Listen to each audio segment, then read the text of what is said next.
Welcome to the Blue Mouse Knits. Today I'm going to show you how to work a cable 4 back without a cable needle. So for a cable 4 back, we need to move the 3rd and 4th stitches to our right hand needle, and then once we slide all 4 off, we need to place the 1st and 2nd stitches back on our left hand needle. It helps to kind of pull down a little bit on these stitches and go into the front loops of the 3rd and 4th stitch.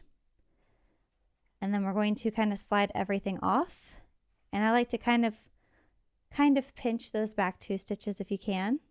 Slide everything off, and then with a little movement you just slide those back 2 stitches onto your left hand needle again, and then take those 2 on your right hand needle and slip them back without twisting them, and you can just knit those 4 across. So I'll show that to you one more time. To take our right hand needle, and we're going to go into the second 2 stitches here, into the front loops of them from right to left. And then we're going to kind of pinch the back 2. And then we're going to slide everything off. Slide them off. We're going to place those first 2 stitches without twisting them back onto our left hand needle. And then we slip these 2 back. These stitches are now in the correct orientation, and we can knit all 4 across.